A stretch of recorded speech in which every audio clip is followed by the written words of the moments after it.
Thrifting, 2 tahun terakhir kata ini meledak di Indonesia. Dari TikTok sampai Instagram, dari anak SMA sampai mahasiswa, semua bangga bisa dapat baju branded dengan harga 1.000 perak.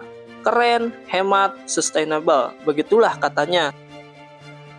Tapi 23 Juni 2026 kemarin, tepat sebelum video ini tayang, Menteri Keuangan Purbaya Yudi Sadewa berdiri di Pelabuhan Tanjung Priok dengan mengumumkan penyitaan 43 kontainer balpres ilegal senilai lebih dari 53,9 miliar. Bukan penggerbekan biasa, ini titik didih dari sebuah industri yang selama ini beroperasi di balik layar.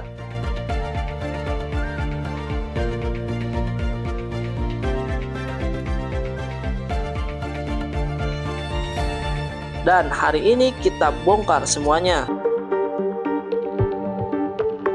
Sebelum baju itu ada di tangan kamu, ia sudah menempuh perjalanan ribuan kilometer, dimulai dari negara maju, Amerika, Inggris, Jepang. Pakaian yang sudah tidak terpakai dikumpulkan, dipres jadi bal besar, lalu diekspor ke Asia Tenggara.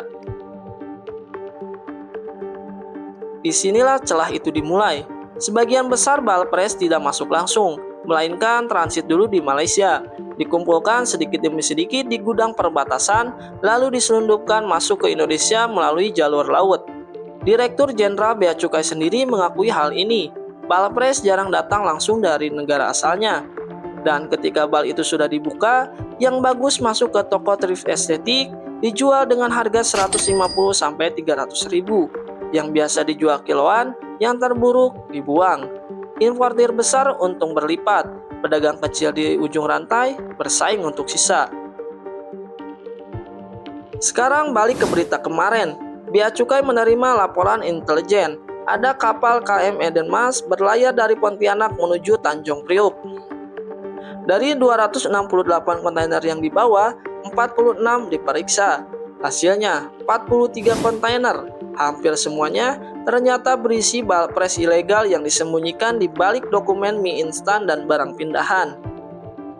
Total estimasi isi 43 kontainer itu 4.687 bal pakaian bekas. Nilainya 37,5 miliar hanya dari kontainer di Jakarta. Operasi dilanjutkan ke Kalimantan Barat. 2 gudang penimbunan ditemukan di Kuburaya dan Mempawah. 2060 bal lagi disita senilai 16 miliar lebih.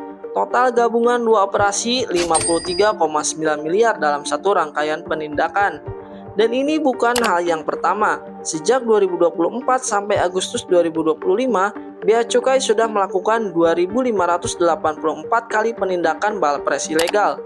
November 2025, Kemendag bersama BIN dan Polri menyita 19.391 bal di Bandung.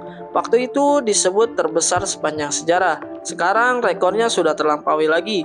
Yang paling mengejutkan, ketika para importir balpres ramai protes di media sosial menolak kebijakan ini, Purbaya justru memerintahkan penelusuran pajak mereka. Hasilnya, banyak yang SPT-nya nol. Bisnis miliaran rupiah tidak pernah bayar pajak sepeser pun. Purbaya langsung datangi satu persatu.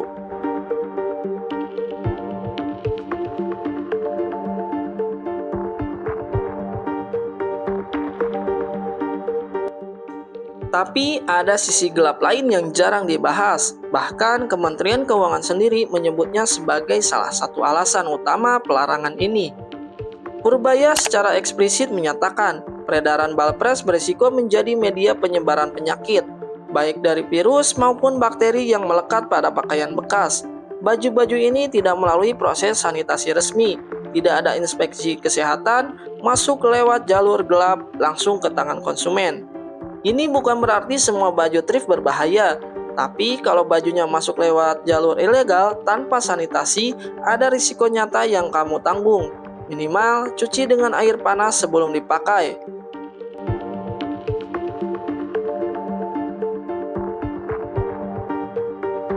Di satu sisi ada industri tekstil Indonesia yang perlahan sekarat. Puluhan pabrik gulung tikar, puluhan ribu buruh kena PHK. Industri yang pernah menjadi tulang punggung manufaktur nasional kini terjepit dari dua arah. Fast fashion impor legal, dan balpres ilegal yang lebih murah dari semua yang bisa mereka produksi. Bayangkan, kamu punya konveksi kecil, Harga jual minimal 50.000 agar balik modal. Di sebelah lapakmu ada baju branded bekas yang dijual 10-15.000. Bagaimana cara bersaingnya? Tidak bisa. Dan itulah yang terjadi di ribuan konveksi kecil di Jawa Barat, Jawa Tengah selama bertahun-tahun. Tapi di sisi yang lain, ada korban yang sering dilupakan dalam narasi ini. Pedagang thrift kecil, bukan importir, bukan mafia balpres, mereka adalah orang-orang yang membeli bal dari distributor, menjual satu persatu di lapak sempit, menghidupi keluarga dari selisih tipis. Sejak operasi diperketat Oktober 2025, pedagang di Pasar Senen Blok 3 mengaku stok mulai habis. Kapal yang biasa membawa bal sudah tidak diizinkan bongkar muatan. Mereka hanya bisa jual sisa, dan ketika stok itu habis, tidak ada yang tahu dengan pasti apa yang datang berikutnya. Ironinya, toko thrift estetik di pusat perbelanjaan yang menjual satu kaos seharga 250.000 tetap ramai. Yang terdampak lebih dulu justru yang paling kecil, yang tidak punya koneksi, yang tidak pernah punya pilihan.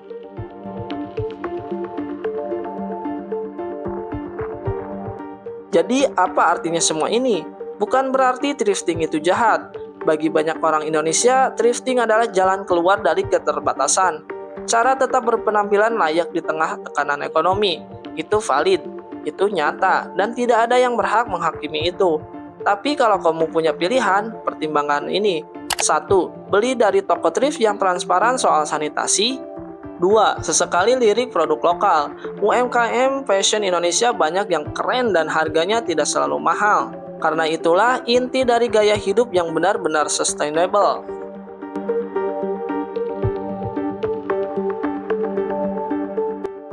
Yang jelas, landscape thrift di Indonesia sedang berubah drastis. Dengan operasi sekelas 43 kontainer 53,9 miliar yang terjadi kemarin saja, pasokan balpres ilegal akan semakin sulit untuk masuk. Harga thrift kemungkinan naik, sebagian pedagang kecil akan tutup, sebagian lagi mungkin beradaptasi ke produk lokal. Ini bukan prediksi, ini sudah mulai terjadi. Dan disinilah kita perlu ngobrol lebih dalam, karena ada banyak perspektif yang belum terdengar. Apakah kebijakan ini tepat sasaran? Atau justru mengorbankan pedagang kecil yang bukan pelakunya? Apakah menutup balpres benar-benar menyelamatkan industri tekstil lokal? Atau justru konsumen beralih ke fast fashion impor yang lebih murah? Apakah ada cara untuk meregulasi, bukan melarang total?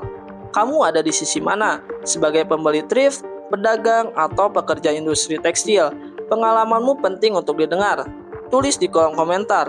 Bukan sekedar setuju atau tidak setuju, tapi ceritakan dari sudut pandangmu. Karena konten seperti ini baru punya makna kalau kita diskusikan bersama. Kalau video ini bikin kamu berpikir, share ke orang yang perlu tahu. Dan kalau kamu mau terus ngikutin cerita di balik industri-industri yang sering kita anggap biasa, subscribe sekarang. Sampai jumpa di episode selanjutnya.